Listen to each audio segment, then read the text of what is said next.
Panginoon, sa iyong biyaya kami nananalig, gabayan mo ang aming pamilya sa bawat hakbang ng buhay. Bigyan mo kami ng lakas at liwanag upang patuloy kaming magalak sa iyong pag-ibig. Pagpalain mo ang aming tahanan ng kapayapaan at kasiyahan. Lahat ng miyembro ng pamilya, mula sa mga anak hanggang sa matatanda, ay iyong protektahan at ingatan. Naway lagi kaming magbuklod ng mahigpit sa iyong awa at grasya. Bigyan mo kami ng pananampalatayang walang hanggan, pag-asa na nagpapagaling, at pag-ibig na nag-uugnay sa amin. Tulungan mo kaming maging matatag sa gitna ng mga pagsubok at unos, at sa iyong pangako kami laging kumapit. Naway maging mabuti at totoo ang aming mga salita. Sa lahat ng aming iniisip, sinasabi at ginagawa, turuan mo kami ng pasensya at pag-aalaga.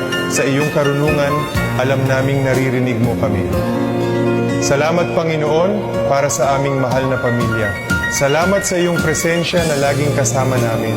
Gabayan mo kami, yakapin at pag-isahin upang sa iyong mga kamay ay matatagpuan namin ang aming kaluluwa. Amen.